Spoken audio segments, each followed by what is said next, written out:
Vamos a dar inicio a este octavo conversatorio de la carrera de Tecnología Médica de la Pontificia Universidad Católica Valparaíso, ¿ya? Hemos tenido varios conversatorios a lo largo de este año y ahora nos toca presentar a dos tecnólogos que son sumamente importantes, reconocidos dentro de su función. Uno es Ricardo Maragaño Medalla, tecnólogo médico de la Universidad de Chile, trabaja en Integra Médica, que es parte de BUPA, profesor ya de varias generaciones de colegas de la Universidad Andrés Bello, de la Universidad del Desarrollo, la Pontificia Universidad Católica del Paraíso, y él es también magíster en docencia para de la educación superior del Andrés Bello. Y también presentamos a una colega que se llama Verónica Belén López Villarroel, tecnólogo médico de la Universidad Andrés Bello, trabaja en un reconocido centro dedicado a la parte refractiva de cirugía catarata, como lo es el Centro Oftalmológico Carreño. Ella tiene varios diplomados, diplomada en bioestadística y epidemiología, diplomada en gestión y calidad en salud y diplomada en educación en ciencias de la salud. Vamos a comenzar con eh, los nuevos roles del tecnólogo médico oftalmólogo en pabellón de refractiva y cataratas. Las presentaciones debiesen demorar entre, entre 20 a 30 minutos, la de cada uno de los colegas, para que después, terminadas ambas presentaciones, vamos a dar espacio a que generemos algún espacio de conversación para que podamos discutir algunos asuntos. Bien, dejo con usted a la colega Belén. Muchas gracias, Claudio. Voy a poner aquí compartir pantalla. Dice el anfitrión inhabilitó la función de compartir las pantallas. Ahora sí, de nuevo. Ya.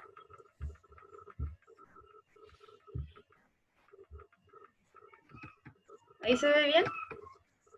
Súper bien. Ya. Buenas tardes a todos, muchas gracias por conectarse. Hoy día yo voy a hablar sobre los nuevos roles del tecnólogo médico en lo que es el pabellón de cirugía refractiva y cirugía de cataratas. Contarles un poquito mi experiencia. Yo llevo 6 años trabajando en el Centro Oftalmológico Carreño, que está ubicado acá en Santiago, en la comuna de Las Condes. Primero ingresé al pabellón de cirugía refractiva y posteriormente con estos como tips que yo les coloqué acá en la diapositiva, me permitieron ingresar a lo que es el pabellón de catarata, a utilizar equipos como el Lensex y después llegó el Verión y ahora último el ORA, que es el aberrómetro. Yo creo que es súper importante que nosotros como tecnólogos médicos tengamos mucha proactividad, que demostremos al médico oftalmólogo de que estamos capacitados para poder estar en el pabellón, de que tenemos conocimiento, generar retroalimentación, ¿cierto?, de nuestros exámenes, porque muchas veces el médico solamente ve una cara del paciente y nosotros podemos ver la otra cara cuando le hacemos los exámenes. Ver, por ejemplo, cómo salen los exámenes de la topografía, cómo está la lágrima, la personalidad también del paciente, bueno, un sinfín de cosas que yo creo que muchos colegas que trabajamos ya manejamos. Y otro tip importante es aprender a trabajar en equipo, tanto con la enfermera, con las TENS, con el médico oftalmólogo e incluso, por ejemplo, en nuestro caso, con mis colegas que también están ingresando a pabellón. Con respecto al pabellón de cirugía refractiva, el escenario actual es que el tecnólogo médico es un pilar fundamental, ya que realiza minuciosamente los exámenes, ¿cierto?, de topografía y aberrometría, está capacitado para reconocer las ectasias o las córneas con riesgos de ectasia, dar esta retroalimentación que yo les comentaba al médico oftalmólogo, sabe, por ejemplo, decirle, sabe doctor, hice el examen 4 veces la péntaca, le coloqué lágrimas al paciente, me sigue apareciendo este astigmatismo irregular, demostrar de que nosotros sabemos. Y en el pabellón, actualmente el tecnólogo está encargado de la calibración del láser, la introducción de los datos y el manejo de este en el pabellón. En relación a los tratamientos personalizados que podemos realizar, está el guiado por topografía y la aberrometría, y también uno de tipo mixto. Nosotros en la clínica estamos utilizando el guiado por topografía y es el que les voy a comentar un poquito ahora.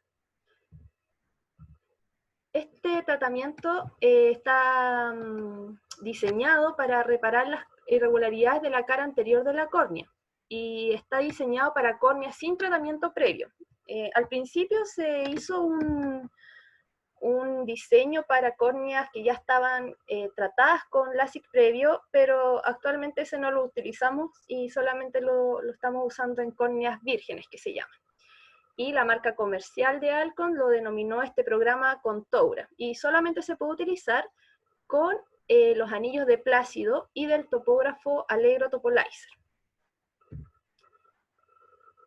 Bien. Acá nosotros tenemos que realizar 8 imágenes reproducibles con este equipo, y como todos sabemos, con los que trabajamos con anillos de proyección, ¿cierto?, de Plácido, sabemos que no es tan fácil a veces obtener imágenes de buena calidad.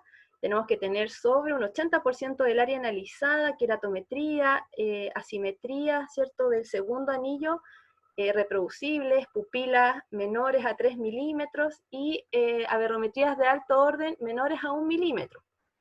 Esto es lo ideal para poder realizar este tipo de tratamiento personalizado.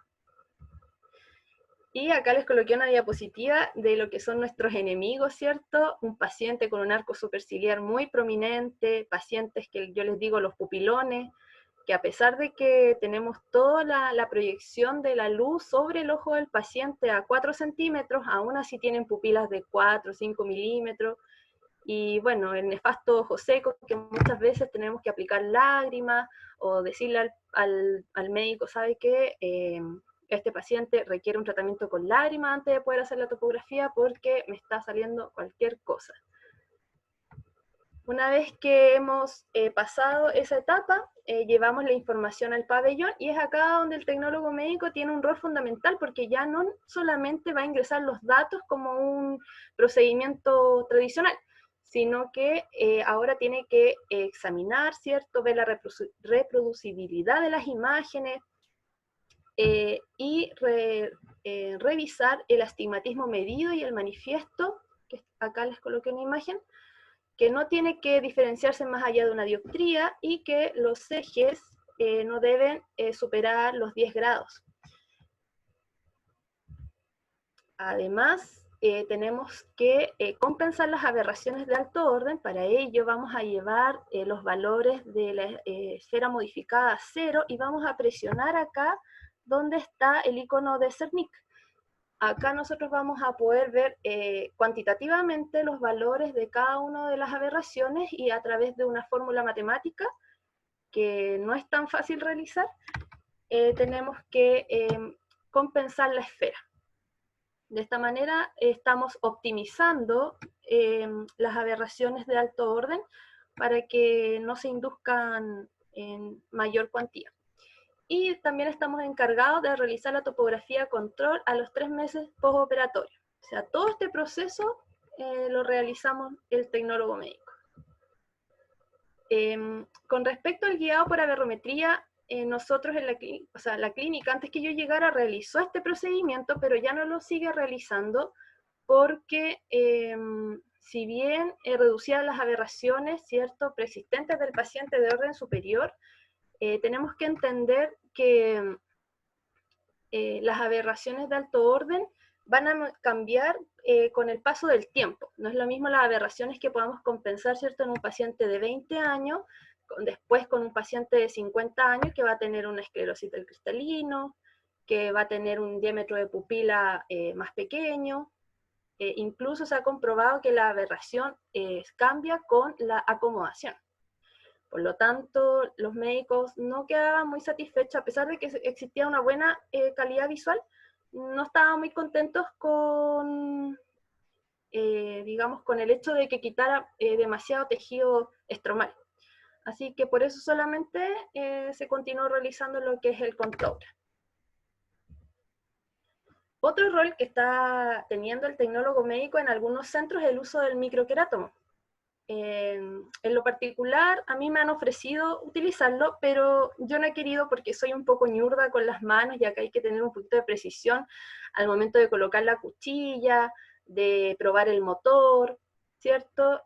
Además de utilizar los pedales para la activación y el freno del motor, pero sé de muchos tecnólogos que lo están ocupando en otros centros. Acá podemos ver que la mesa del pabellón de cirugía refractiva no es tan compleja, no se necesita tener conocimientos avanzados de lo que es arsenalería para poder manejar el microquerátomo. Sí, por supuesto es importante tener la certificación de la empresa. Nosotros utilizamos el carriazo pendular de Twin. Acá, por ejemplo, podemos ver una imagen, ahí estoy yo, y este es nuestro pabellón de cirugía refractiva. Lo que sí he utilizado es el láser de femtosegundo en el pabellón de refractiva.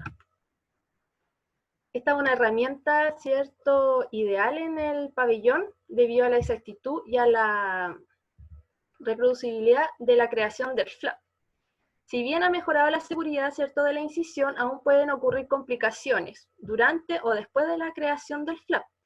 Los famosos tags que le llamamos, que le dice el médico.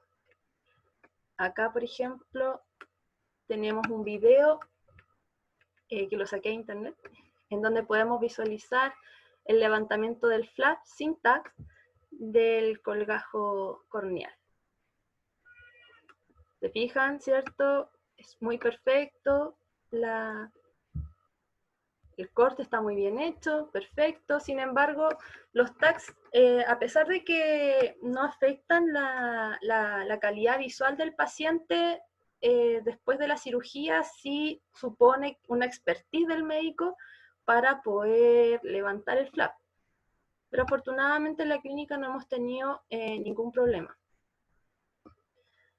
Bueno, finalizando mi experiencia entonces, comencé ingresando los datos al láser, luego me certifiqué para poder realizar la calibración del láser, luego me certifiqué para poder realizar tratamientos personalizados. Actualmente manejo lo que es la base de datos del equipo junto con mis colegas, y bueno, estamos abiertos a todos los nuevos desafíos que puedan venir por delante. Vamos al pabellón de cataratas. Me gustaría, después de la presentación, como decía Claudio, ideal poder tener una retroalimentación para saber cómo es la experiencia de otros colegas con este pabellón. Me gustaría mucho, ya que no conozco muchos tecnólogos que entren al pabellón de cataratas. Los exámenes preoperatorios que nosotros realizamos en todos los pacientes son estos que están acá. Y importante en nuestro caso que se indican lágrimas en caso de que las queratometrías, ¿cierto?, tanto de la topografía como de la barometría de iTrace y del IOL Master no coincidan, hasta que obtengamos una reproducibilidad de las queratometrías y en el valor del lente. Vamos a comenzar con el primer equipo, que es el Verion, que yo creo que muchos lo conocen. Este es un equipo de sistema guiado por imágenes. Tiene una unidad de referencia que lo ocupan muchos tecnólogos, que está junto con los otros equipos, ¿cierto?, en nuestra sala de exámenes, y también tiene un marcador digital, que es el que se encuentra en el pabellón, que ese es el que yo quiero enfocarme. The high resolution digital image of the patient's eye captures scleral... Perdón. Lo relevante de este equipo es que captura una imagen, ¿cierto?, de referencia de muy alta resolución. Va a detectar los vasos esclerales, ¿cierto?, el limbo, la pupila, el iris, y obtener medidas de la queratometría, diámetro pupilar y diámetro limbar. Este equipo hay que... ¿Sí? ¿Estabas con micrófono? ¿Ahora desconectaste el micrófono? ¿No? ¿Estabas con audífono delante? ¿No? Ah, ya, que se escucha un poco medio raro, pero sigue. A ver, espérame. No he hecho nada. ¿Será el internet? No, ahí mejoró, de hecho ahí mejoró. Yo creo que es el video, pero ahora se escucha bien. Sí, parece que fue el video el que hizo interferencia, tienes razón. Ya, dale. Ya. Perdón. No te preocupes, me asustaste. Bien. Lo interesante de este equipo es que captura, como yo les comentaba, una imagen de alta resolución que va a poder permitir después compararla con la imagen en vivo del paciente en pabellón. Y va a poder compensar la ciclotorsión del paciente. También entrega la posibilidad del módulo de planificación de ingresar el largo axial, la cámara anterior, y poder tener, con las queratometrías de Verión, poder tener el poder de un lente. En lo particular, nosotros en la clínica no utilizamos mucho las queratometrías de Verión, ya que son demasiado curvas. Entonces, los lentes, por lo general, no son tan similares a los que obtenemos con el cálculo de IOL Master. Permite la compensación del astigmatismo solo con el lente tórico o también con incisiones relajantes. Permite compensar además la constante A y el astigmatismo inducido por el cirujano, introduciendo los valores postoperatorios. Este es el formato que entrega, ¿cierto?, de la medición del lente, el formato de impresión, etc. Pero lo que me quiero detener es acá en el marcador digital, que me he enterado por los técnicos de que hay muchas enfermeras que están utilizando este equipo. Sin embargo, yo creo que como tecnólogos médicos estamos más que calificados para poder utilizarlo. Yo creo que incluso lo entendemos mucho más. Va conectado este MID al ocular del oftalmólogo para poder visualizar la rejilla sobre el ojo del paciente. Y acá me voy a detener un poquito. Entonces acá tenemos la imagen de alta resolución del paciente, podemos corroborar los datos del diámetro de pupila, ¿cierto?, del limbo, ver que la imagen, la apertura del ojo, ¿cierto?, sea lo suficientemente amplia para poder visualizar vasos de la conjuntiva. Tenemos los datos del paciente, la posición en la cual se encuentra el médico, el eje más curvo que midió Verión y el eje de implantación, que ese es el que nosotros tenemos que modificar de acuerdo al que seleccione el médico. Tenemos las posibilidades de modificar en donde se encuentra la incisión principal, donde se encuentra la primera o la segunda paracentesis, dependiendo si el médico ocupa una o dos.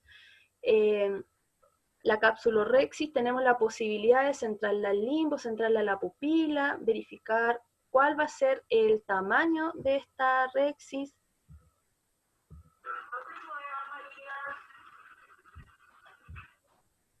¿Me escuchan? ¿Sí? Sí, te escuchamos bien. Ya, bien. Acá tenemos, lo voy a colocar de nuevo, acá tenemos un video en vivo, disculpen si no está tan bien grabado, en donde se realiza el reconocimiento de la imagen. Esto es lo que ve el tecnólogo médico. Entonces el médico con el pedal, ¿cierto?, va haciendo foco para que la línea verde coincida con el limbo, y acá se muestra la imagen de referencia que sacamos, ¿cierto?, en nuestra sala de tecnología médica con la imagen en directo del paciente. Y si se fijan, ahí lo reconoce perfectamente. Y esta es la imagen vista por el ocular del médico. Ahí tenemos, ¿cierto?, el anillo verde que tiene que quedar justo en el limbo. El paciente, si se fijan, mueve mucho el ojo. No es tan fácil, pero si se fijan ahí, Verión logró reconocer perfectamente el eje más, digamos, los vasos, y poder montar esta imagen digital sobre el ojo del paciente. Los médicos igual realizan el marcado a 0 y 180 de los ejes, para poder tener como una segunda pauta de seguridad y poder compararla con Verión, aunque yo sé que en algunos centros no la están haciendo, solo confían en los resultados de Verión. Acá vemos el perfecto alineamiento de un lente tórico al eje que está mostrando Verión, y si se fijan, lo sigue perfectamente. Es importante que el tecnólogo médico acá esté siempre bien atento, porque a veces Verión se confunde. A veces el ojo está demasiado hiperémico y no coincide con la imagen de referencia y a veces Perión se pierde y el médico te dice, ¿qué está pasando? ¿Por qué me cambió el eje? Entonces uno siempre tiene que estar ahí bien atento de que no se mueva esta imagen. Acá vemos el centrado perfecto, ¿cierto? A pupila o a eje visual, que son las dos opciones que tiene el equipo. Y como yo les comentaba muchas veces, no muchas veces, algunas veces el equipo no logra coincidir, no coincide bien el eje.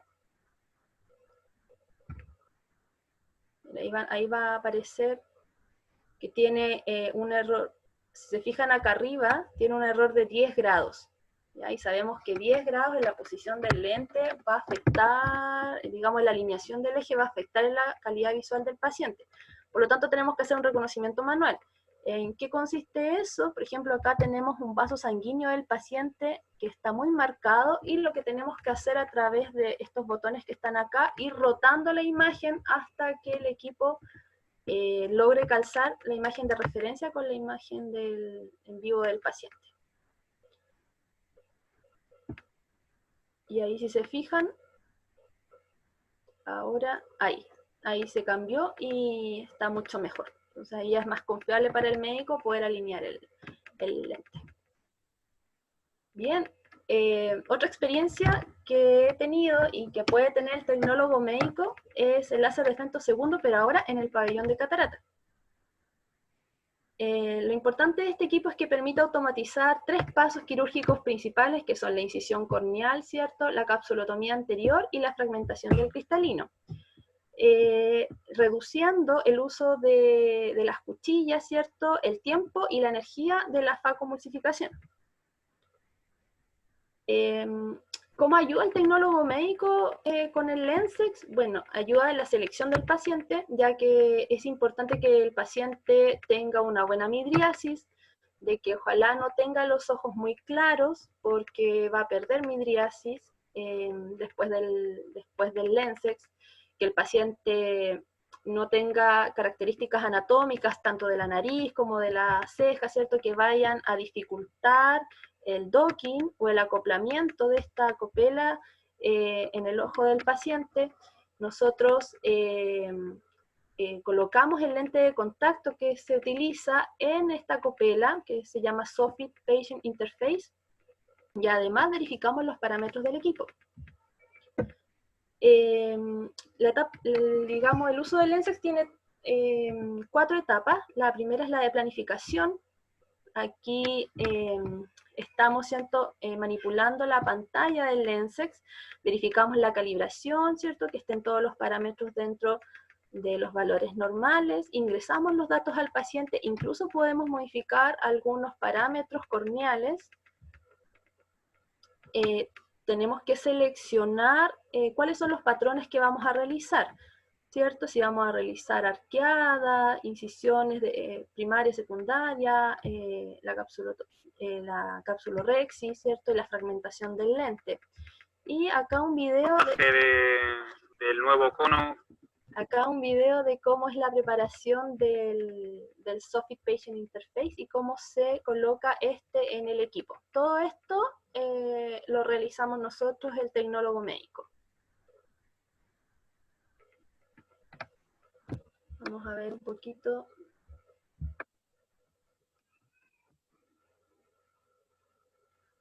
Hay que manipularlo con mucho cuidado y que no se vaya a rayar el lente de contacto, ¿cierto? Hay que ser bien prolijo, utilizar guantes, todo tiene que estar muy estéril. Recordemos que este lente de contacto va a tener contacto, perdón, con la repetición, con el ojo del paciente y posteriormente se va a realizar una cirugía de catarata, por lo tanto tiene que estar todo muy estéril. Y luego vamos a ver ahí que se coloca en el equipo.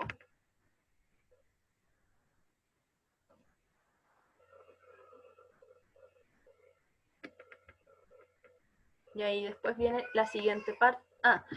Existen 3 tipos de Sofit, para córneas muy curvas, córneas muy planas y para córneas promedio.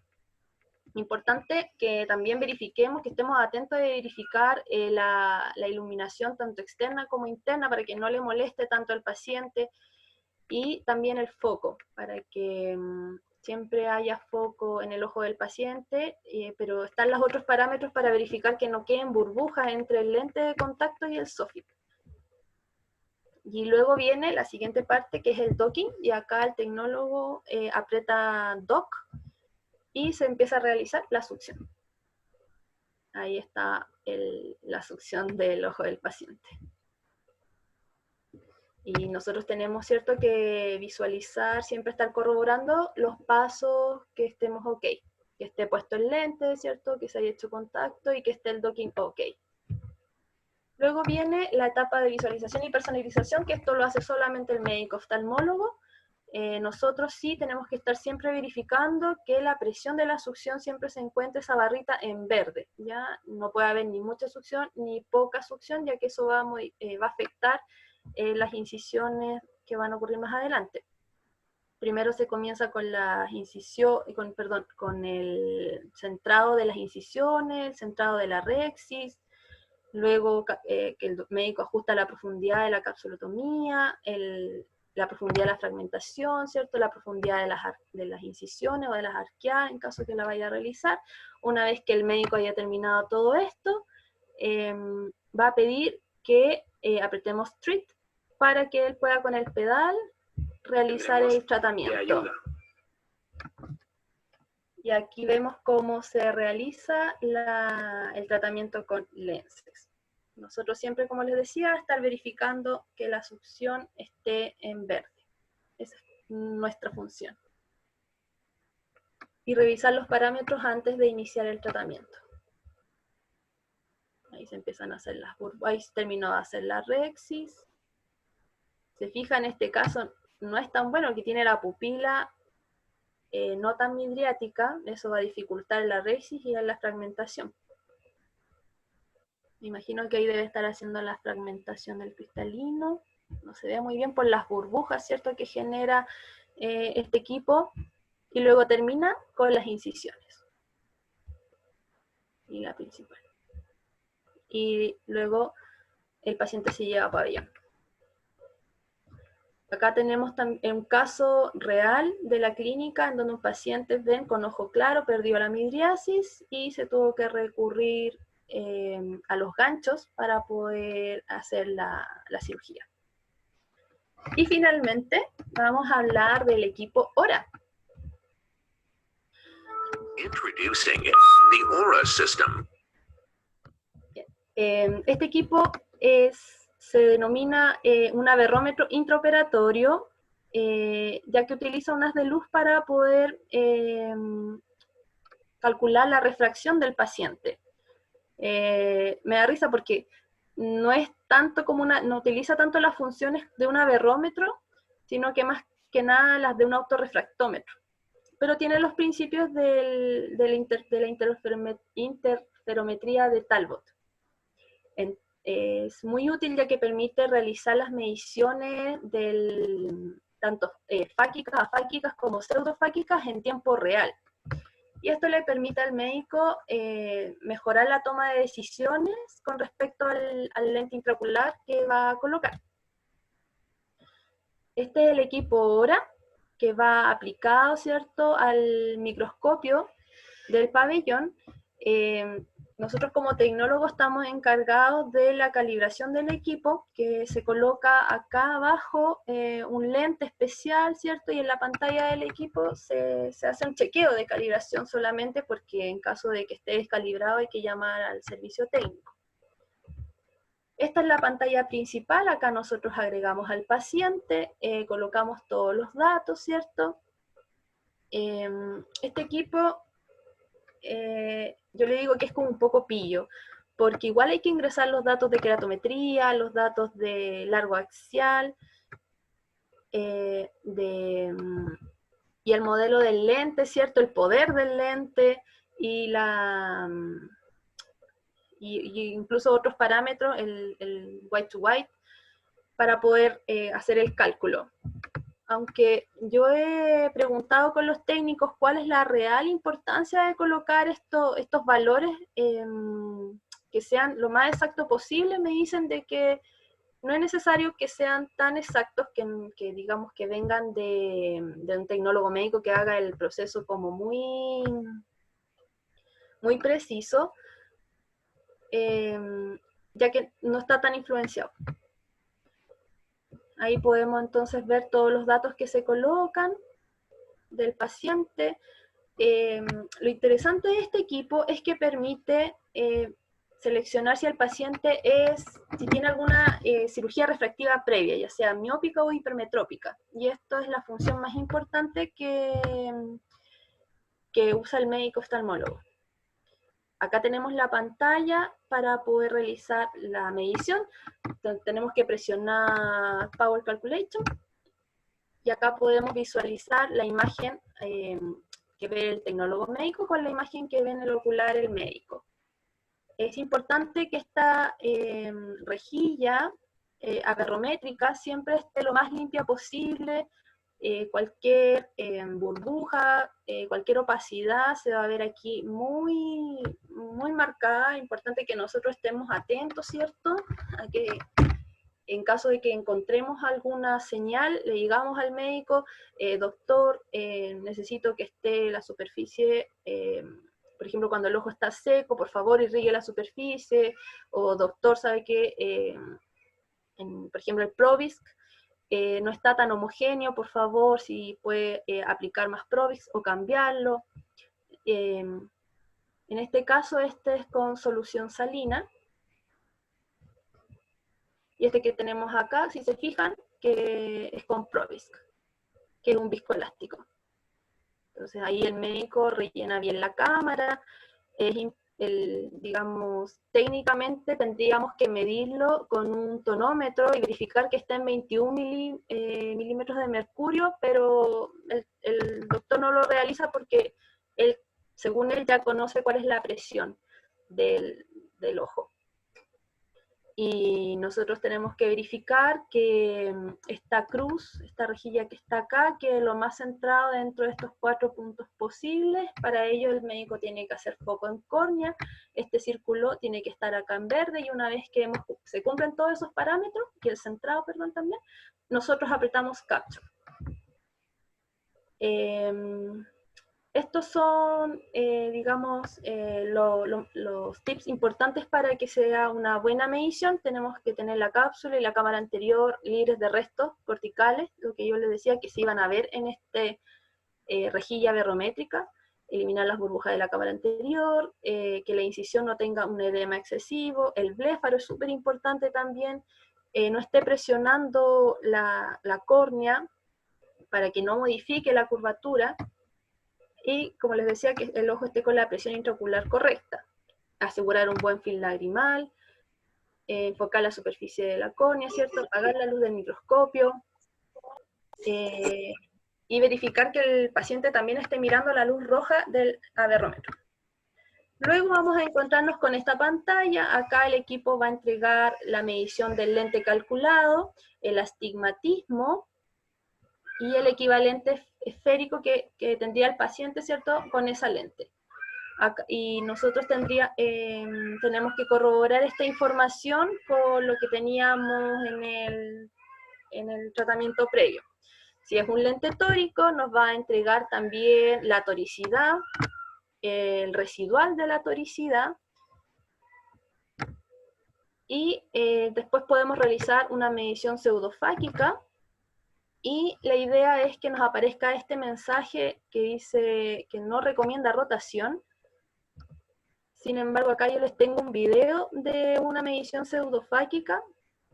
Si se fijan, ya está el brillo del lente. No es tan sencillo poder el médico realizar la medición. Ahí está ajustando el foco.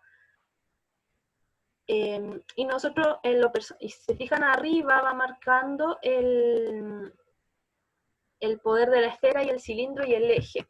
Y ahí la flechita le va diciendo al médico si tiene que rotar o no. Nosotros lo personal no lo ocupamos mucho porque los valores que nos entrega generalmente son muy aberrantes.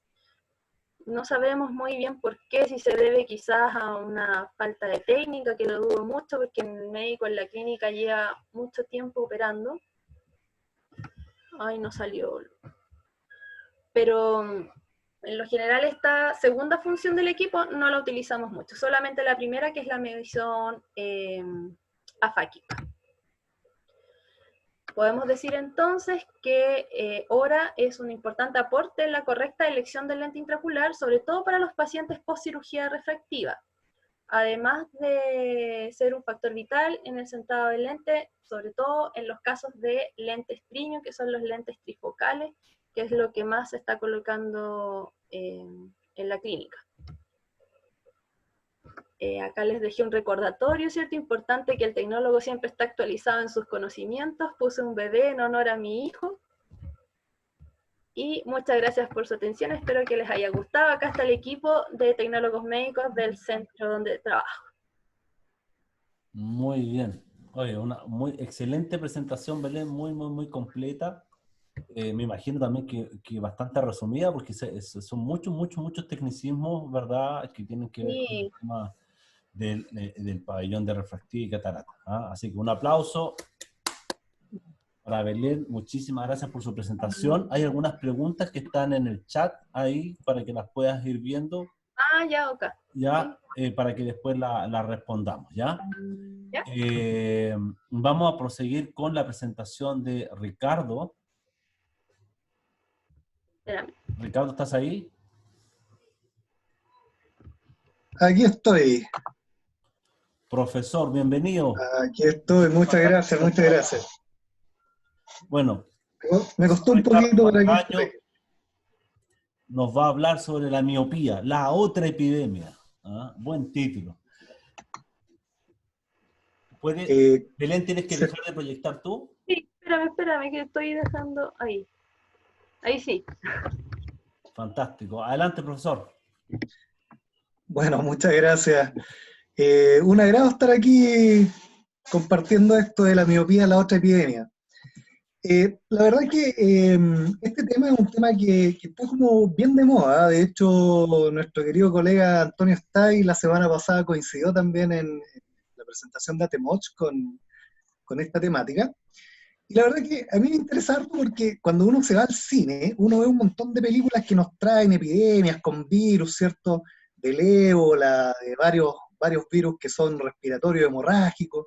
Ahí está la película Outbreak, que es una de mis favoritas, donde habla de un famoso virus motaba que es similar a lo que sería el ébola. Incluso los virus producen zombies en las películas, en el cine, entonces como bien llamativo esto de las epidemias con virus. Sin embargo, en oftalmología es como raro ver una epidemia, salvo por ahí uno puede encontrar en el 2008 esta película que es Blindness, que no sé si la vieron, pero es una película de una epidemia de una ceguera blanca. Es bien chora. Pero la verdad es que no creo que Hollywood se interese mucho en hacer una película de la epidemia de miopía. Pero bueno, ahí hice yo un cartel de una película que pretendo hacer con esos actores si quieren trabajar conmigo, pero bueno, ahí vamos a ver. Mira, la verdad que la Organización Mundial de la Salud le ha dado mucho énfasis a esta llamada epidemia de miopía, básicamente porque la cantidad de personas que tienen deficiencia visual en el mundo ya es bastante grande. Estamos hablando de casi 200 millones de personas con deficiencia visual moderada, pero lo importante es que de aquí al 2050 la Organización Mundial de la Salud proyecta en particular un aumento de la tasa de miopía a nivel mundial. Siempre hay que recordar este concepto que es muy básico, por supuesto que en general nosotros nacemos hipermétropes y que el ojo se va emetropizando durante el desarrollo. Pero lo interesante de ver en esta diapositiva que está acá, y es un concepto que vamos a usar en lo que conversemos hoy día, es que cuando el ojo es miope, cuando el ojo es hipermétrope, es decir, nuestras primeras etapas de vida, la luz enfoca teóricamente por detrás de la retina. Entonces, lo que se piensa es que esta señal de desenfoque hipermetrópico estimula a que el ojo crezca. Claro, porque la retina quiere ir a posicionarse, entre comillas, donde la luz se está enfocando, que es más atrás. Entonces, esta señal de desenfoque hipermetrópico sería la que está provocando el crecimiento del ojo. Y eso explicaría el crecimiento fisiológico del ojo en estas primeras etapas. Ahora, súper importante, la miopía como factor de riesgo tiene un factor de riesgo, más allá de ser un defecto refractivo propiamente tal, por supuesto que el paciente ve mal, pero tiene más riesgo de hacer catarata, tiene más riesgo de hacer glaucoma, tiene más riesgo de hacer alteraciones retinales, rotura, agujero, maculopatías miópicas, en fin. Entonces por eso es tan importante, porque trae una serie de enfermedades asociadas a la miopía y por eso se le está dando tanto énfasis. Acuérdense ustedes que más o menos un milímetro de longitud axial que aumenta más o menos en 3 dioptrías aproximadamente el defecto refractivo. Ya un ojo de 26 milímetros, o sea, apenas 3 milímetros más que los 23 que consideramos normales, con apenas 3 milímetros ya estamos en miopía magna, es decir, súper peligroso. Para la Organización Mundial de la Salud, la estimación de la tasa de prevalencia de miopía hacia el año 2000 era del 22%, si ustedes se fijan en este dibujo, y estamos llegando a cerca del 50% más o menos en el año 2050 en estas estimaciones de la Organización Mundial de la Salud, 52%. Pero si vamos un poco más fino y vamos a la alta miopía, a la miopía magna, la misma Organización Mundial de la Salud calcula que en el 2000 había un 2.2% y sería hacia el 2050 un 10%. Estamos hablando de la población mundial, ¿ya? Ahora, si vamos haciendo más detalle todavía, fíjense ustedes que la alta miopía, hoy día se estima que son más o menos en el año 2000, 163 millones de personas, y la miopía, cualquier miopía, 1.400 millones. Pero para el 2050, fíjense ustedes cómo subimos de 1.400 millones de miopes a 4.700 millones de miopes. Y los altos miopes de 163 millones a 938 millones. Si nos fijamos la estimación de la población hacia el 2050, 9.700 millones de personas, hoy día la población mundial es un poquito menos de 8.000 millones. Se estima que al 2050 9.700 millones, es decir, el 10% de la población mundial sería alta miope. Y fíjense ustedes hoy día que en poblaciones como la China tenemos 600 millones de miopes. Se habla que las poblaciones asiáticas tienen sobre el 80% de prevalencia de miopía en su población. En Seúl, en Corea del Sur, el 96.5% de los niños es miope. Casi todos los niños de Seúl son miopes. Así de importante. Bueno, y hay varias estadísticas acá, pero la que por supuesto nos va a importar más que lo que pasa en Chile. En Chile no hay ningún dato así certero, ningún estudio específico. Solamente tomando los datos que nos entrega Junaer, se habla de que en Chile la prevalencia es de alrededor del 20%. Como digo, este es un dato que es bien discutible a lo mejor porque no hay cifras oficiales, pero lo más cercano a una cifra oficial que tenemos es esto de la Junaer del 20%. Pero fíjense ustedes que la estimación es que en Latinoamérica, más o menos el 23% actual estaría subiendo hasta el 53% también en 2050. O sea, es un problema importante. Bueno, pero vámonos a dónde sale la miopía. Fíjense ustedes que la miopía, por supuesto, tiene un aspecto genético que lo sabemos de sobra, donde vemos que si no hay ningún padre miope dentro de la familia del niño, las posibilidades de que sea miope son bastante bajas, ¿ya? Cuando hay un pariente miópico, padre o madre, se eleva a 1 por 3 el riesgo de hacer miopía. Si los dos padres son miopes, el riesgo está en torno al 60%. Es decir, es muy probable que el niño, hijo de dos padres miopes, sea miope. Y eso lo vemos en esta foto, por ejemplo, fotos familiares donde toda la familia usa lentes, son todos miopes. O sea, es innegable el aspecto genético. Ahora, el aspecto genético de la miopía es, por supuesto, la punta del iceberg. Hay debajo toda una serie de otros factores que son los que vamos a discutir a continuación. Piensen ustedes que el estudio CRIM, que es el estudio internacional más grande de esto del error refractivo de miopía, estimó que en el genoma hay cerca de 24 variaciones genómicas que pueden estar asociadas a este aumento de la miopía a nivel mundial. Ahora, claramente esto no es solamente genético. ¿Por qué? Porque las variaciones genéticas tardan muchas generaciones en ir aumentando la incidencia en una población determinada. En cambio, el aumento de la incidencia de la miopía ha sido muy rápida a lo largo de las décadas. Por lo tanto, claramente hay algo más que la pura genética. Fíjense ustedes que en el siglo XVII ya Johannes Kepler nos decía que la visión cercana parece que algo tiene que ver, ¿cierto? Nos decía que la visión corta, como le llamamos los miopes, es más común en estudiantes y personas que usan los ojos en exceso. Y Hermann Kohn, en el siglo ya XIX, también coincide, nos dice que la miopía es el resultado de demasiado trabajo cercano. Pero él agrega otra cosa. dice que aparentemente para disminuir ese problema de la miopía en esta gente que trabaja muy de cerca, hay que cuidar las condiciones de iluminación. Este señor hace este estudio, fíjense por allá por el año 1865, hace un estudio donde demuestra que la cantidad de escolaridad que tienen las personas influye profundamente en la aparición de la miopía. Este Village School son escuelas estas como estas escuelas rurales donde van los chicos, no importa su edad. En una misma sala hay chicos que están como en los primeros cursos, cursos más intermedios, cursos más avanzados. Es como un único curso que reúne a todos los niños. Y este gymnasium son escuelas como preuniversitarias, si ustedes quieren, o sea, una preparación como una suerte de bachillerato. Y si ustedes se fijan, mientras más alta es la escolaridad, aumenta la tasa de porcentaje de miopía, o sea, desde un 1.4% en estos Village School a un 26.2% en los gimnasios. Por lo tanto, hay claramente una relación con el nivel de escolaridad o de educación. Este estudio de Kohn produjo una cascada de otros estudios de otros autores que reprodujeron las mismas condiciones de Kohn y llegaron a juntarse 200.000 estudiantes y finalmente se llegó a la misma conclusión. Conclusiones que hasta el día de hoy, si ustedes ven en la foto de acá de la derecha, en algunos lugares asiáticos han tomado medidas como este distanciador para que los chicos no se acerquen tanto a los textos y por lo tanto toman esa idea que ya lleva más de 200 años. ¿No?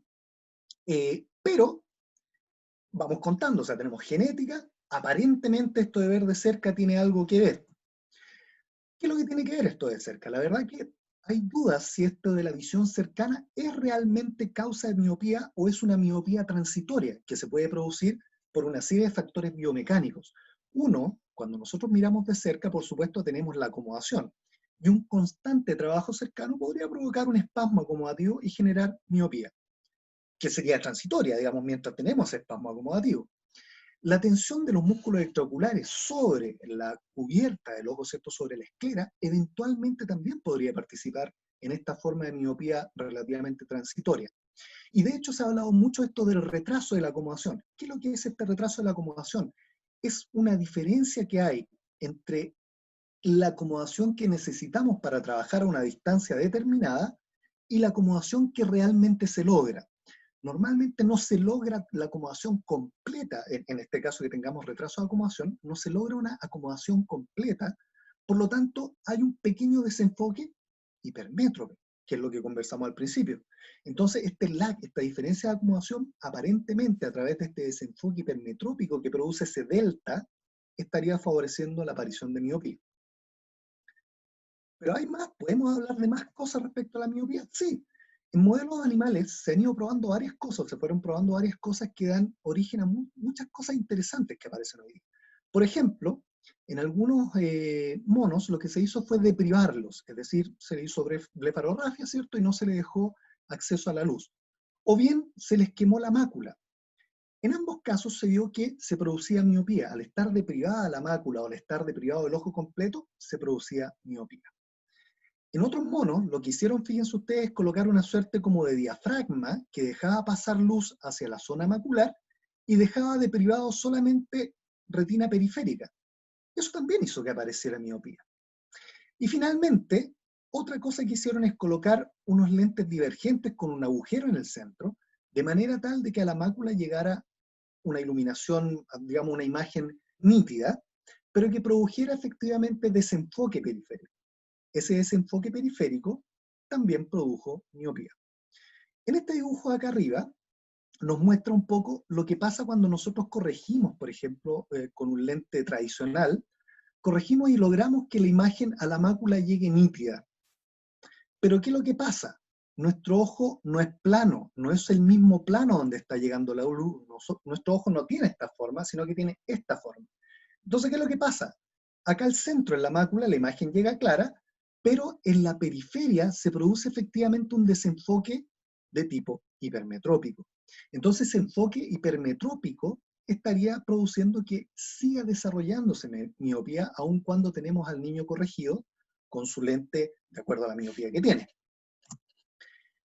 Este estudio muy interesante, no es muy nuevo, es bastante antiguo, ¿cierto? Este señor Chaffel, Frank Chaffel. ¿Qué es lo que hace Frank Chaffel? Inventa un sistema para tomarle autorrefractometría a los pollitos. La gracia es que los pollos, como tienen una vida corta, su desarrollo de ojo también es corto, es mucho más rápido que el humano. Entonces es un buen modelo para estudiar esto. ¿Qué es lo que hace entonces? Lo que hace es medir la autorrefractometría de estos pollitos y corregírselas. ¿Ya? Finalmente le puso unos lentes, le corrigió su ametropía, hizo lo siguiente, puso a estos pollitos en ausencia de luz. ¿Qué es lo que pasó? Desarrollaron miopía. Después los colocó en el balcón, es decir, sometidos a iluminación ambiente. Y pasó que la miopía fue menos, es decir, menos pollitos desarrollaron miopía versus aquellos que habían estado privados de luz en el fondo. Cuando vio que esto ocurría, dijo, a ver, ¿será que los puse en el balcón? ¿Será el ambiente? ¿Será el aire? ¿Será? ¿Qué es lo que será? Entonces lo que hizo fue colocar a los pollitos al interior nuevamente, pero iluminarlos con unas lámparas de 15.000 lux. Y logró un efecto similar, es decir, hubo menos desarrollo, menos aparición de miopía y menos progresión también. ¿Qué es lo que nos está diciendo esto? Que la iluminación que nosotros tenemos al interior de, por ejemplo, las salas de clase, porque de lo que más nos vamos a preocupar en esta conversación es de los niños, tenemos iluminaciones de las salas de clase que alcanzan los 500 lux, tal vez 1000 lux, con muy buena iluminación. En cambio, al ambiente, en un día cualquiera, tenemos aproximadamente entre 10.000 y 25.000 lux. En un día brillante, ya de playa, fantástico, tenemos 120.000 lux. Pero digamos un día normal, tal vez en un día nublado a lo mejor, digamos, pero con buena luz ambiente, estamos en términos de 10.000 lux. ¿Ya? Entonces los pollitos con esta iluminación de 15.000 lux no desarrollaron miopía o bien no progresó a aquellos que tenían algún grado de miopía. Lo mismo encontró, ya hablando en humanos, este señor Donald Muti, que estaba haciendo un estudio también y se dio cuenta efectivamente de este efecto de la luz en la educación. Y la verdad que se dio cuenta casi por casualidad, porque ellos estaban estudiando efectivamente los efectos de los chicos que estudiaban, que estaban con el cuaderno ahí, o con algunos aparatos como la televisión, en fin, pantallas. Y en algún momento, como digo, casi por casualidad se les ocurrió hicieron una serie de encuestas a los niños para saber cómo era su comportamiento. Y ahí lo siguieron por algún tiempo, cerca de 5 años. Se puso a 500 niños en este seguimiento, ¿cierto? La encuestita, cuáles son sus hábitos de lectura, de televisión, de otras cosas. Y como digo, la pregunta que fue casualidad fue cuánto tiempo pasaban haciendo actividades al aire libre. Entonces, ¿qué es lo que vieron? Que aquellos niños que pasaban tiempo al aire libre habían desarrollado menos miopía que aquellos que pasaban menos tiempo al aire libre. En realidad, no había importado tanto las actividades que hacían en términos de lectura o pantalla, y era más llamativo el efecto de la luz ambiente. Tanto es así que se llegó a determinar que estos chicos que tenían un 60% de riesgo porque sus dos padres eran miope, el riesgo de desarrollar miopía bajaba al 20%. Del 60% bajaba al 20% solamente porque estaban aproximadamente 2 horas diarias haciendo actividades al aire libre. Si nosotros vemos qué es lo que está pasando en el mundo, hace 2, 3 décadas atrás, pasaba que los niños jugaban mucho, porque habían pocos televisores, habían pocos canales, no habían computadores, ¿cierto? No habían una serie de cosas que hoy día los chicos tienen que necesitan, o más que necesitan, no necesitan salir a la calle para entretenerse porque en la casa tienen su pantalla, su computador, su consola, sus amigos en línea, en fin. Entonces para el niño no es necesario salir porque tiene la entretención en la casa. Antiguamente los niños tenían que salir a la calle porque no tenían formas de entretención. Pero si nosotros miramos cómo iba avanzando la miopía, en esas décadas había menos miopías que la que hay ahora. Porque claro, los niños hoy día se entretienen adentro. Fíjense ustedes que acá Ian Morgan también estaba haciendo un estudio donde relacionaba esto del nivel educacional. Y fíjense ustedes que en Asia, ¿cierto? Los países asiáticos son países muy competitivos económicamente y por lo tanto el nivel de educación y exigencia educacional que tienen los chicos es sumamente alta. Los niños casi no tienen tiempo de hacer otras actividades que no sea estudiar. Por lo tanto, se asocia que esos niños tienen mucho más miopía, según lo que hemos ido viendo, porque también están menos tiempo a la iluminación. Incluso en este estudio aparece Chile, ¿eh? Fíjense ustedes que está ahí en educación intermedia de tipo occidental, ¿ya?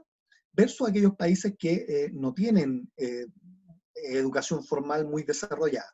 Y aquí ustedes ven la prevalencia de miopía. Evidentemente en aquellos países asiáticos hay mucha más educación y por ende mucha más miopía. Bueno, Morgan, que vive en Australia, se dio cuenta que los niños y los jóvenes en Australia realizan muchas actividades al aire libre. Y por lo tanto, pese a que tienen una educación bastante cercana a las exigencias que tienen los orientales, hacían mucho menos miopía. Entonces, las preguntas eran, ¿qué es? ¿Es el aire fresco? ¿Es que tal vez los niños miran a la distancia, no miran tan de cerca, hacen actividad física, o es solamente la exposición al sol?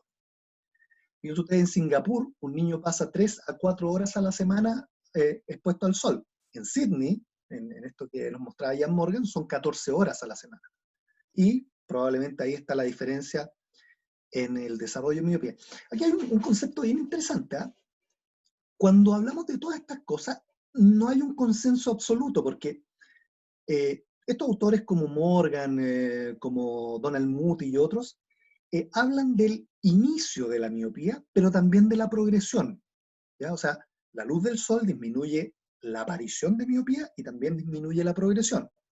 Pero hay algunos autores que coinciden en el inicio de la miopía y no así en la progresión. Algunos autores piensan que la iluminación sirve para que no aparezca la miopía, pero una vez que ya está, no tendría mucha incidencia en la progresión. Pero la verdad que la mayoría de los autores coinciden más bien en que es tanto para el inicio como para la progresión. Pero insisto, hay algunos que no creen mucho eso. Una de las cosas que podría estar pasando es esto. Recuerden ustedes que la luz produce miosis. ¿Y qué es lo que trae la miosis consigo? Trae un aumento de la profundidad de foco. Por lo tanto, las imágenes que pudieran estar ligeramente desenfocadas con este desenfoque hipermetrópico del cual hablábamos al principio, solamente con el hecho de tener miosis, tenemos un aumento de la profundidad de foco y tendríamos menos influencia de este desenfoque hipermetrópico. Por lo tanto, pudiera ser una de las causas de por qué la luz nos sirve para disminuir la aparición y eventualmente la progresión de miopía. Pero hay otro factor súper importante. La luz solar sobre estos 10.000 luxes, la luz solar de menor intensidad no, pero sobre 10.000 luxes, está produciendo que a nivel de las células amacrinas en la retina haya liberación de dopamina. Y la dopamina ha demostrado ser un protector contra la elongación axial del ojo. Entonces ahí hay otro factor. La luz solar sobre los 10.000 lux está generando liberación de dopamina en los terminales dopaminérgicos de las células amacrinas. Por lo tanto, ahí hay otra clave de lo que nos estaría eventualmente ayudando al combate. Y eso se condice muy bien con que la miopía suele avanzar más en invierno, que hay menor intensidad luminosa, que en verano. En verano la miopía se progresa menos en los niños que en invierno. Entonces pareciera ser que tiene mucha relación. Entonces la luz solar sobre los 10.000 lux estimula las terminales dopaminérgicas de las células amacrinas, y eso estaría bloqueando entonces el alargamiento axial del ojo. Y por otra parte tenemos que la luz solar produce miope, mejora la profundidad de campo, y por lo tanto estaría bloqueando esto del desenfoque hipermetrópico periférico. Ahí tenemos dos factores que la luz nos estaría ayudando. Y esto ha sido bien interesante porque, por ejemplo, en la foto que ustedes ven acá, en algunos países asiáticos están probando salas de clase que sean permeables a la luz, que no dependan de la luz ambiental artificial, sino que sean paneles que sean translúcidos y que permitan que la luz ingrese. Y por supuesto también están promoviendo una serie de actividades al aire libre, clases al aire libre y otras cosas más que están siendo coincidentes con estas investigaciones. Ahora, se preguntan por todos lados en las redes sociales qué pasa con las pantallas, si las pantallas hacen que aumente. De hecho, si ustedes miran las publicaciones ahí, las publicaciones dicen claramente que las pantallas son las que están provocando mayor cantidad de miopía. Como dijimos a un principio, probablemente el uso de pantallas tenga el efecto del lag de acomodación, tenga efecto con el espasmo acomodativo, tenga efecto con todo esto que hemos ido conversando. Pero también el uso de los computadores hace que pasemos más horas dentro de la casa que fuera de la casa, en este caso los niños. Entonces, se hace a expensas del tiempo que podríamos estar recibiendo luz solar. Entonces, pareciera que es eso. Fíjense ustedes que acá hay un estudio argentino que controló entre el 2013 y el 2018 a un grupo de niños, 283 casos, e hizo dos cosas. Por un lado, vio cuánto era lo que usaban pantallas en estos niños, ¿cierto? Y en el fondo, cuánta miopía tenían basal y cuánta miopía tenían finalmente, al cabo de los 5 años. Pero para sorpresa de estos investigadores argentinos, la cosa no fue muy concluyente. Fíjense ustedes que los casos de miopía aumentaron de un 1.06 a un 3.5, pero también aumentó la hipermetropía, de 3.18 a 7.42, ¿ya? Los astigmatismos por ahí se mantuvieron, en fin. Entonces este estudio argentino no encontró mayor diferencia en aquellos chicos que estaban 2 horas en pantalla, entre 2 y 4 o más de 4 horas de pantalla. O sea, para ellos no hubo mucha diferencia. Sin embargo, estos mismos autores citaron un estudio mexicano, donde el estudio mexicano sí le dio importancia, o sea, sí dio un resultado significativo al uso de las pantallas, donde decía que la tasa de miopía aumentaba en un 20% cuando los chicos estaban de 2 a 4 horas de pantalla, y hasta un 44% cuando estaban más de 4 horas de pantalla en el día. Entonces hay un resultado mixto ahí. Para los argentinos pareciera que no...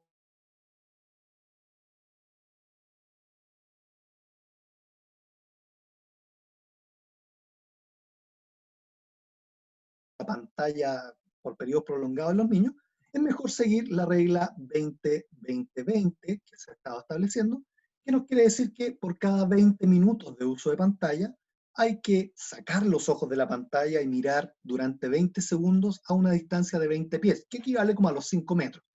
Entonces, en toda nuestra labor educativa hacia la población tenemos que grabarnos esto del 20-20-20.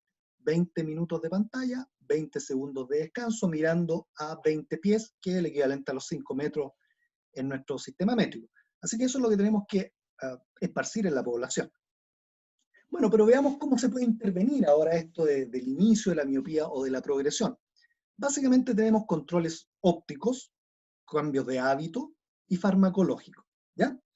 En esto de los cambios de hábito, ya estamos hablando de ellos hace algún rato atrás, la ergonomía, es decir, evitar que estemos muy cerca de las pantallas, que los chicos se alejen un poco de la pantalla para evitar estos problemas de acomodación, y también realizar mayor cantidad de actividades al aire libre.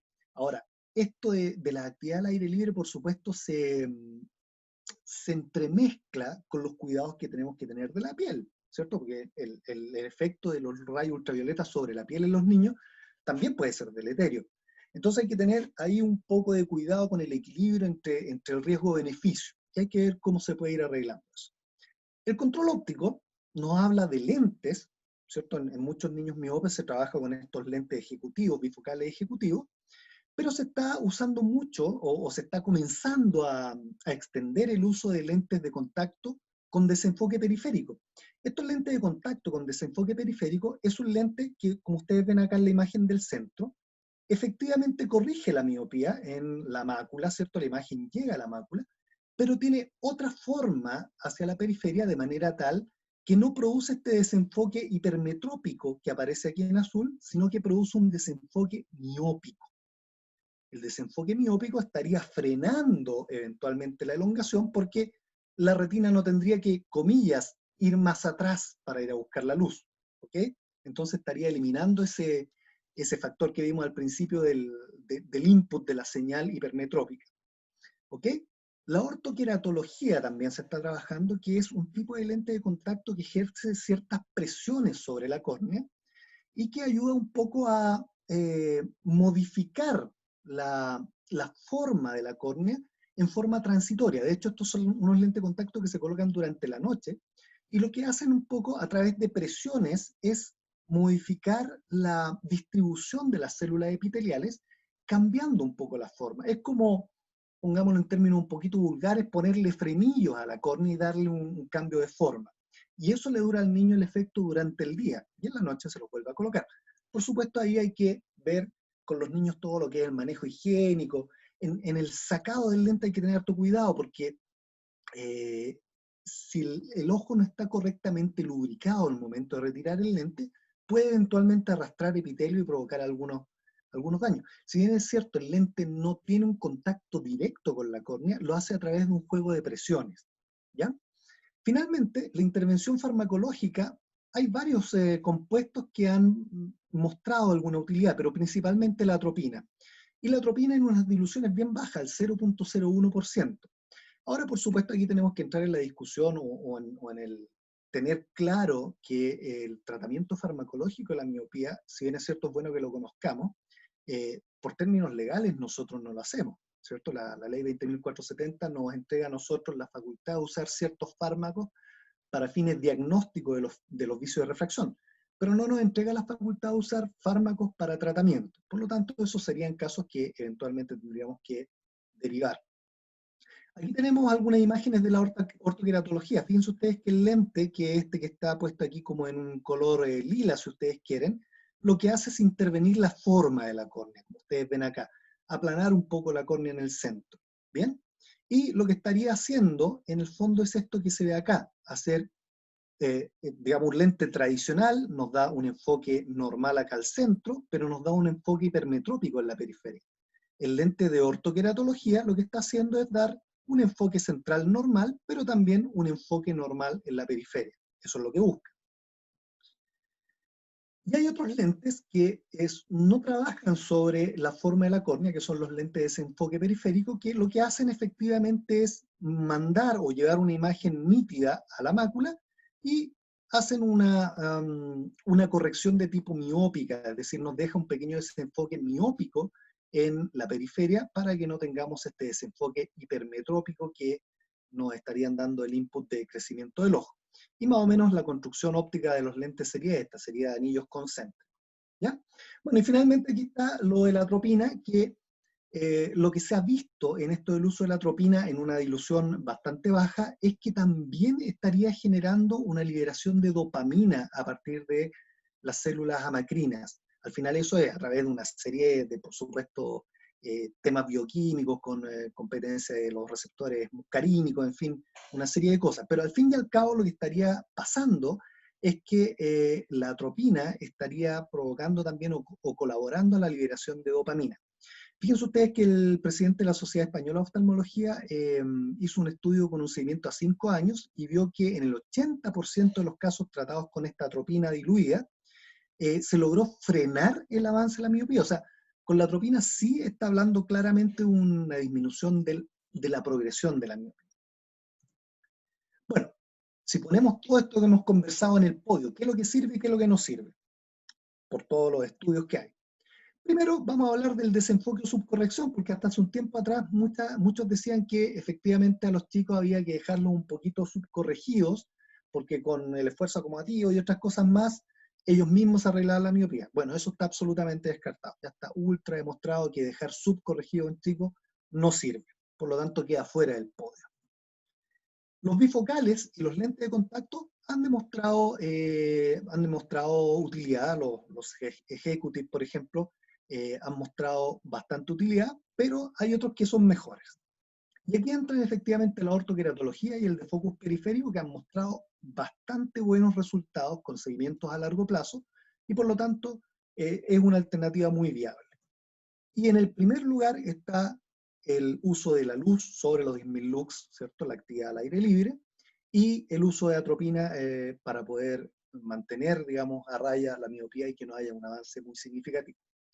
Por supuesto, nosotros como tecnólogos médicos, y un poco lo que quería dejar en esta conversación, podemos trabajar en la gran mayoría de estas cosas que hemos ido conversando, tanto en la parte óptica, tanto en la parte de comportamiento, de poder usar correctamente la iluminación. Algunos colegas podrán trabajar en la ortoqueratología y entrenamiento de acomodación. Un par de curiosidades solamente. Hay muchos estudios que hablan en relación a la duración del sueño y la miopía. La verdad que no hay estudios concluyentes en relación a si hay o no hay relación directa con dormir con luz. Por ejemplo, hace algunos años atrás yo había leído que los que dormían con espantacucos tenían más miopía que los que no lo tenían. Pero la verdad que no hay nada significativo en eso. Algunas cosas de comportamiento general. las grasas saturadas y el colesterol, las dietas ricas en grasas saturadas y colesterol, aparentemente tienen también un pequeño efecto en el crecimiento de los ojos.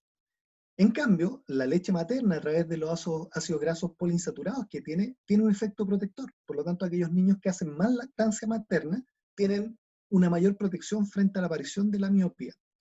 Y una vez más, el tabaquismo, como siempre, el tabaquismo es uno de los enemigos principales de la salud, aquí también tiene que ver. Pareciera ser que la nicotina tiene relación también con la miopía.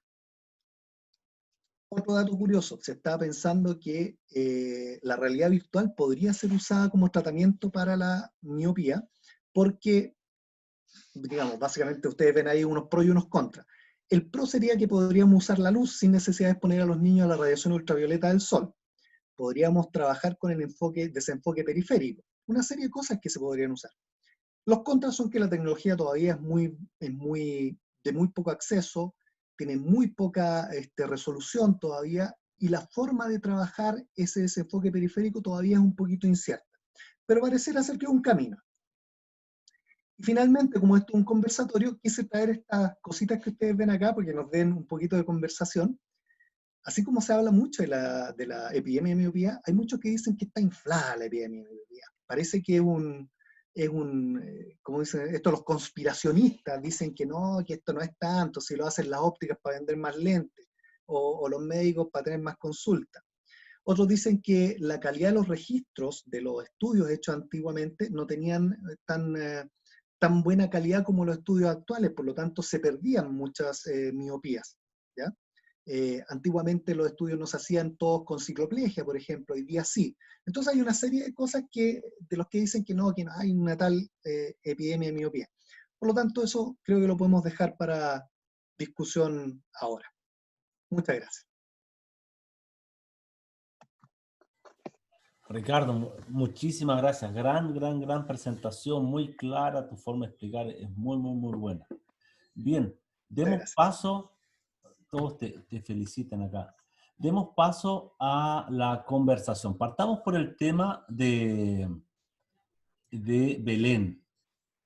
Belén, para comenzar con las preguntas, había una que se había quedado aquí en el chat, en donde preguntaba Ángela Gajardo, estimada, ¿dónde se puede realizar dichas certificaciones de calibración de láser? Eso lo tienen que realizar directamente con el fabricante del equipo. En este caso, en la clínica está el láser Excimer EX500 de Alcon. Por lo tanto, con el servicio técnico de Alcon es con quien hay que ver el tema de la certificación. ¿Y son ellos quienes te certifican o te conectan con alguien de allá de fábrica para que te haga la certificación? No, viene un técnico que está capacitado, ¿cierto?, a realizarte una inducción, luego él te evalúa. O sea, él te enseña primero y luego él te evalúa, te saca como una nota y si apruebas, te entrega a la empresa la certificación. O sea, te entregan un diploma, hay un diploma de por medio. Sí. ¿Y será posible porque para gente que no tenga el equipo y si quiera certificar, quiera obtener la certificación, no sabes si hay algún tipo con la empresa? Yo creo que ellos estarían interesados que tecnólogos estén certificados con lo que ellos con lo que ellos venden. En realidad no tengo conocimiento si una persona que no está en constante uso con el equipo puede tener una certificación. Por mi experiencia, como yo ya sabía manejar el láser y lo utilizaba toda la semana, ahí se me pudo hacer la certificación. No sé si alguien que no lo esté utilizando en forma permanente puede acceder. Muchachos, dejo abierto el micrófono para que alguien consulte y pregunte.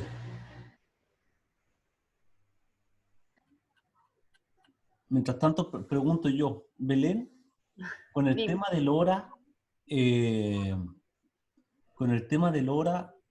de alguna manera esto te indica, además de la barometría, ¿verdad? Pero ¿hay un efecto directo sobre la posición efectiva del lente? ¿Calcula mejor la posición efectiva del lente? ¿O seguimos lo mismo? No. De hecho, esa es una de las desventajas del equipo, de que todavía no puede calcular la posición efectiva del lente. Ya. Sí. ¿Hay algún equipo que haga un cálculo mejor de esto de la posición efectiva del lente? ¿O seguimos lo mismo que hace? No, no es mi área, entonces no sé. ¿Hay algún equipo que tenga un mejor cálculo de la posición efectiva del lente? Esta weá. Whisky. ¿Cuál? ¿Alguien tiene el micrófono abierto? El Marcelo que está pensando. Marcelo. Bueno. No, Claudio, respondiendo a tu pregunta, Claudio, hasta el momento no conozco ningún equipo que pueda determinar exactamente la posición efectiva del lente. Se sigue siendo como ¿cómo se llama? Como la desventaja o la dificultad de la mayoría de los equipos. Ya. Claudio, pero es algo que se quiere hoy día tratar de precisar con OCT. Claro. Con los equipos nuevos, las tecnologías del Anterion, todo eso quieren precisar la posición efectiva del lente, pero es algo que está en trabajos, están haciendo algunos estudios, cosas así. Claro. Sí, yo algo de eso había leído, porque partieron con el CASIA de Tomei, el CASIA 1 y el CASIA 2, que en el fondo, como tenía la capacidad de penetración tan importante, medía la superficie del cristalino, la cara anterior, la cara posterior, y independiente de que no podía evaluar detrás del epitelio, proyectaba hacia la periferia el cristalino, y de ahí podía hacer un cálculo mejor. De hecho, tiene una plataforma, ¿verdad?, para el cálculo del lente intraocular y para evaluar la posición efectiva del lente. Pero entiendo que el CASIA de Tomei finalmente entró muy poco en Latinoamérica, y ahora está entrando el Anterion, y eventualmente tiene varias proyecciones respecto a eso, pero no se ve mucho al respecto. No, o sea, no se ha manifestado mucho. Quizás por donde es tan pronto, ¿verdad? Diego Aranguis Belén pregunta: Belén, ¿el costo de los consumibles de Lensex es traspasado al paciente? ¿Sigue siendo uso único? Sí, los consumibles del Lensex son de uso único, estos conos son desechables, y en la clínica, en lo que es cirugía refractiva, sí pasan a ser por costo del paciente, pero lo que es cirugía de catarata, no. El doctor, en este caso, el padre, Edgardo Carreño padre, es quien asume el costo del Lensex. No se lo traspasa a los pacientes, pero es una buena pregunta porque en realidad son muy costosos. Y esa es una de las desventajas también del equipo, de que por sí el equipo es muy, muy caro. No todos los centros pueden acceder a esa tecnología, y además los insumos también son muy caros.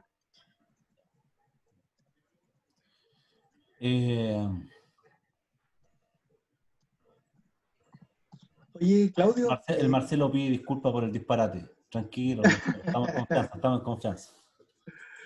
Oye, Claudio, un comentario nada más, que no lo puse al interior por un tema de tiempo, pero en el tema del uso de las pantallas de los niños, hay que tener siempre en consideración que lo ideal es que un niño no use pantalla alguna, ni celular, ni tablet, ni nada, dentro de los primeros 2 años de vida. Y hasta los 5 años de vida no deberían usar más allá de 1 hora al día en toda la sumatoria. Resulta que muchas mamás hoy día están optando por la niñera virtual, que es dejar al chico con algunos videos de YouTube, de Peppa Pig u otras similares, y estamos probablemente contribuyendo a la aparición de la miopía en los niños. ¿Y las clases por Zoom, Ricardo? ¿Qué hacemos con eso? ¿Qué hago con mi hijo? Tiene tantas clases.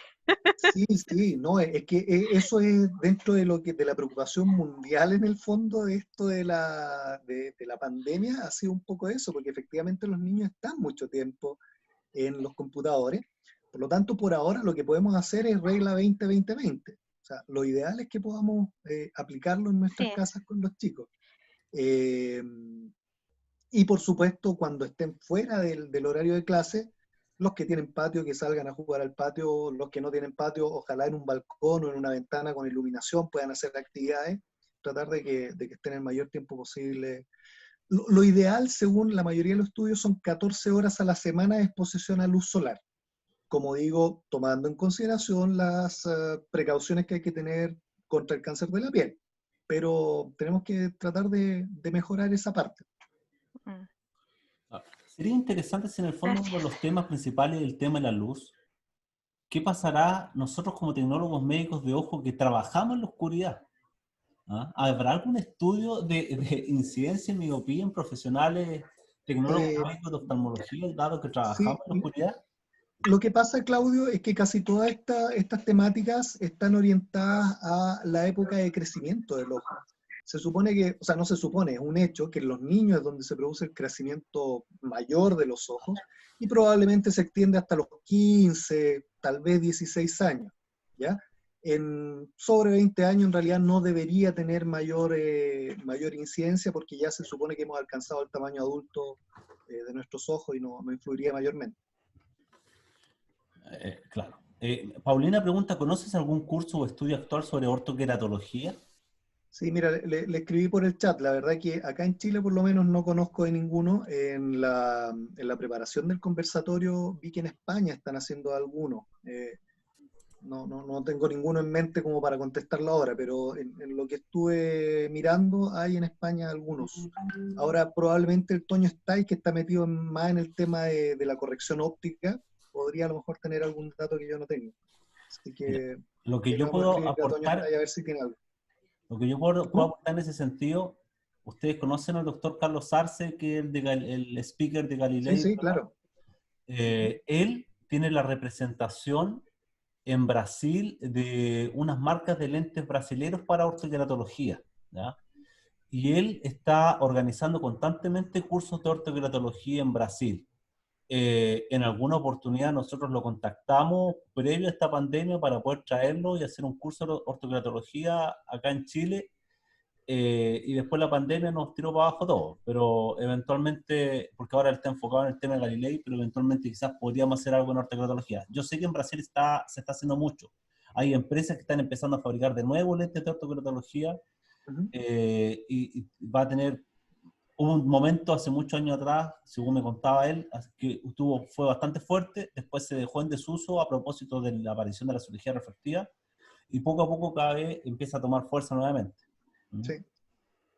Oye, Claudio, Sebastián Delgado propone algo súper interesante ahí en el chat. Pregunta por el tema de la realidad virtual como eventual tratamiento y lo que tiene que ver con la luz azul en la intervención de los ritmos circadianos. Ya, dentro de lo que se está trabajando en esto de la realidad virtual, está justamente que una de las ventajas de estos dispositivos de realidad virtual es la posibilidad del control espectral, es decir, poder controlar qué espectros de luz se involucran en este dispositivo. Por lo tanto, eventualmente se le podría bajar la influencia de la luz azul a estos dispositivos. Ahora, como digo, es una tecnología que es muy joven todavía, por lo tanto, tiene mucho por mejorar y para poder llegar a ser efectivamente parte del tratamiento. Wow. Tengo aquí una pregunta del Nicolás Corbalán. En base a los puestos de la presentación, ¿crees que el confinamiento asociado al COVID y la privación de luz solar y actividad al aire libre puedan colaborar con el avance de esta epidemia en la miopía? Lo que ya lo comentaste, ¿verdad? A tu criterio, ¿cuáles serían las recomendaciones para los que trabajamos en Guapo, Junaed, para colaborar con no progresión de esto? Sí, bueno, en uno de nuestros tantos roles como tecnólogos médicos está la educación a la población, la extensión. Por lo tanto, efectivamente generar campañas educativas a la población para poder dar a conocer esto de la... En realidad, lo de la epidemia de la miopía lo conocemos nosotros porque estamos en el ámbito, qué sé yo, y se habla de esto mucho. Pero la población en general no lo conoce y creen que la miopía es simplemente corrección con lente y no hay más que eso. Entonces, efectivamente, así como se hace educación a los diabéticos, como se hace educación a, no sé, glaucoma, se pueden establecer campañas educativas respecto de favorecer la cantidad de tiempo al aire libre en los niños, disminuir el uso de pantalla en niños menores de 5 años. En fin, hay mucho por hacer en educación a la población. De hecho aquí Damián agrega que en el fondo es importante señalar que el uso de las pantallas podría generar retraso en habilidades del desarrollo en la preescolaridad. O sea, adicionalmente al tema visual, genera probablemente atrasos cognitivos, si es que entiendo bien lo que tú propones, en el fondo. Sí, mira, la verdad que hay varios expertos que hay opiniones bastante contrastadas en esto. ¿Por qué? Porque hay algunos expertos que dicen que lo que un chico puede obtener a través de las pantallas es una serie de estímulos que podrían favorecer efectivamente ciertas habilidades cerebrales. como coordinación ojo-mano y otra serie de cuestiones más, ¿ya? Pero está el otro lado, tal como tú dices, Claudio, de la alteración de las funciones cognitivas de los niños, pero sobre todo porque el estar ese tiempo frente a este dispositivo le resta al niño, o sea, hace a expensas de que el niño camine, de que el niño patee una pelota, de que el niño salga al patio, de que el niño haga otras actividades. Entonces hay que tener harto cuidado con eso, porque todo el tiempo en pantalla es a expensas de otras actividades que sí favorecen el desarrollo motor y cognitivo del niño. Ahora, cuando me dijiste esto del fondo que el ojo tendría una posibilidad de desarrollo hasta cierta edad, ¿verdad? Pero también tenemos los casos de los pacientes que continúan desarrollándose la miopía. La miopía maligna. Exactamente. O al punto de desarrollar otro tipo de condiciones patológicas como el macular dome shape, la maculopatía en domo, que en el fondo, claro, el polo posterior del ojo hace como un estafiloma invertido para compensar la diferencia refractiva que existe con el ojo contralateral. Entonces, toda esta capacidad de amoldarse el ojo es realmente impresionante y eventualmente es lo que está pasando, lo que está generando probablemente la miopía, ¿verdad? Porque yo pienso, ¿será que efectivamente hasta los 16 años o eventualmente, dadas las condiciones actuales, podríamos estar desarrollando hasta más avanzada edad miopía? ¿Ah? Sí, es muy probable que así sea. Pero, digamos, tú sabes que todos los conocimientos son relativos. Nosotros sabemos que, por ejemplo, la miopía no la podemos tratar más allá de los 9, 10, 11 años a lo mejor, pero se han visto casos de ojos ambliopes que al echarse a perder el ojo bueno en un adulto, sí mejoran. Entonces, uno queda un poco sorprendido ahí. Belén, en tu experiencia en pabellón, ¿cuánto has visto, lo mínimo que has visto operar de un lente intraocular por miopía? ¿Cómo? No entendí tu pregunta. ¿En poder del lente? El poder del lente, lo mínimo que has visto operar con lente intraocular, fáquico probablemente, en un paciente de miopía. Dice la refracción de la miopía. Claro. Ya, lo que pasa es que ahí hay un asunto de que los lentes fáquicos, por ejemplo, nosotros colocamos el ICL, tiene su máximo poder de corrección en la menos 16 dioptrías.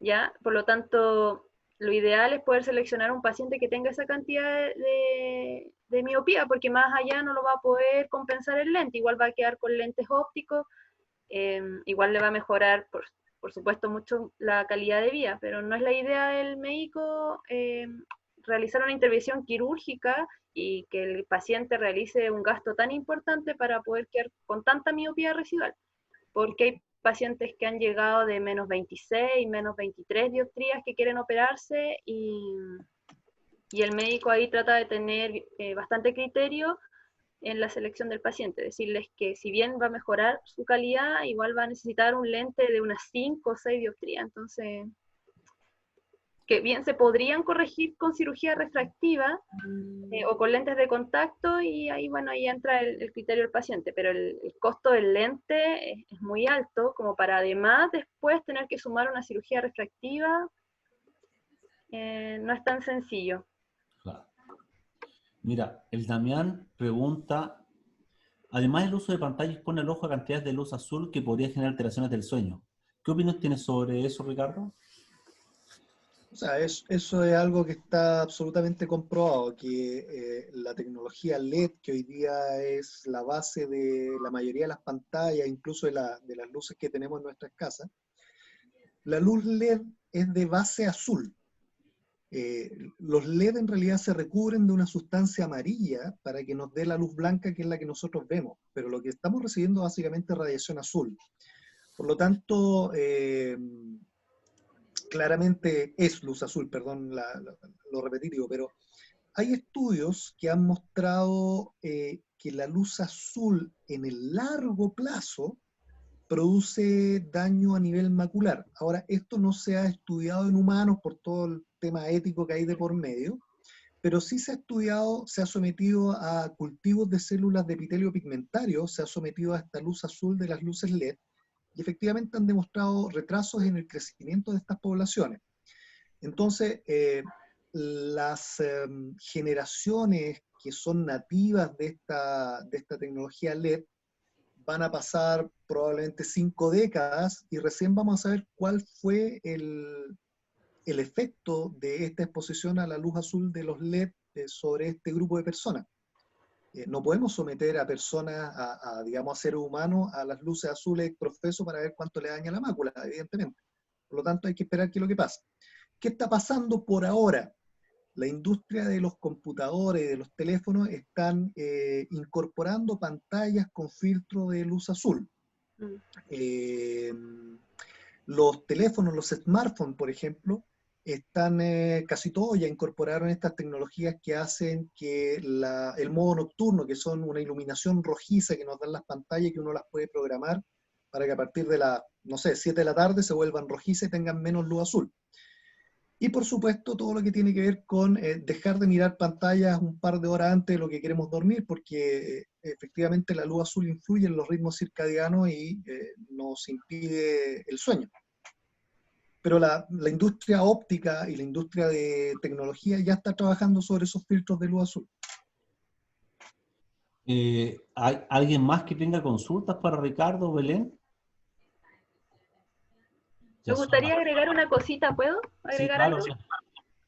Que ahí había un chico, Nicolás Corbalán, que decía que efectivamente hay que trabajar las expectativas de los pacientes altos miopes. En la clínica, generalmente, en estos pacientes que son muy altos miopes, se espera a que desarrollen algún grado de facoesclerosis o ojalá una catarata inicial, que suele ser más precoz en este tipo de pacientes, y se les da la opción de un lente intraocular y dejarlos con una miopía mínima de -1 o -1,5. Eso les permite un poco de visión de cerca, ya que sabemos que cuando se opera con lente intraocular hay metropía, quedan con presbicie, ¿cierto? Entonces, dejándoles un -1,5 de miopía, compensan bastante bien lo que es la visión, entre comillas, de lejos, que nunca van a llegar al 100%, y también manteniendo un poco la visión de cerca, que es lo que más les afecta cuando los operan a metropía. Así que esa es como la opción que le entregamos a los pacientes. Muchas gracias, Belén. Paulina pregunta, ¿qué opina con respecto a los lentes con filtro Blue Light? Leí que filtran solo un 20%, ¿es cierto? ¿Cuál es el porcentaje aproximado de filtro de esta luz? Sí, mira, yo realmente no conozco el detalle técnico de esos lentes, pero normalmente ocurre en todo este tipo de tecnologías que la publicidad dice que es 100% y los estudios muestran que es menos que lo que la publicidad dice. Yo también he leído que es el 20% aproximadamente, pero no lo puedo asegurar porque desconozco la tecnología propiamente tal. Pero sí, yo he leído también que es menor que lo que la publicidad dice. ¿Y han diseñado lentes intraoculares con estos filtros? ¿Cómo, perdón? ¿Han diseñado lentes intraoculares con estos filtros? Sí. ¿Sí?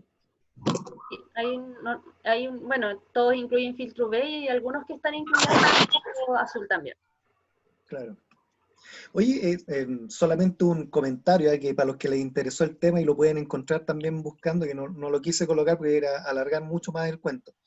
También se está investigando respecto a la miopía el tema del uso de los contrastes invertidos, es decir, la pantalla leer con fondo negro y letras blancas eventualmente sería más beneficioso para el control de la miopía que el típico texto negro sobre fondo blanco. Y eso tendría que ver con la activación de los centros ON en los campos receptivos. Es una cuestión muy chora, muy interesante, pero era un tema bastante largo, así que los que les interesó el tema pueden buscar eso, del control de la miopía asociado a esto del contraste inverso. El modo nocturno que está en los celulares.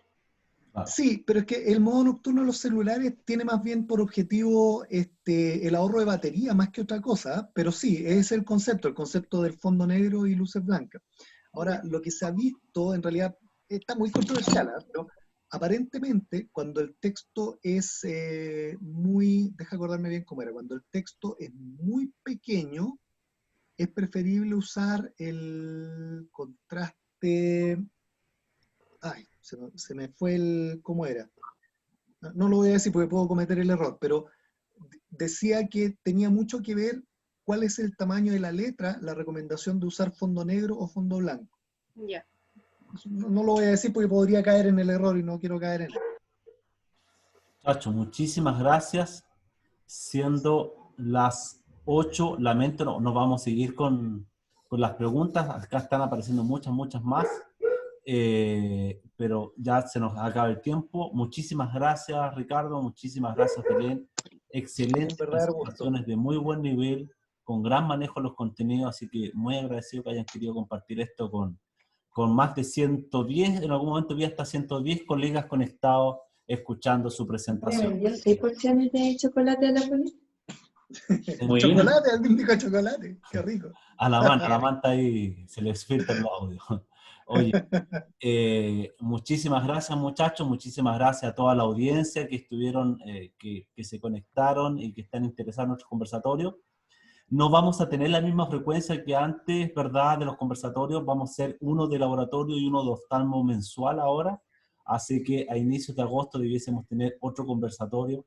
Ya tenemos algunas propuestas de temas de colegas que están interesados en presentar con temas sumamente interesantes. Así que muchísimas gracias. Están llenos de felicitaciones en el chat. Que estén muy bien. Muy buenas noches. Gracias, saludos a todos. Gracias por la invitación.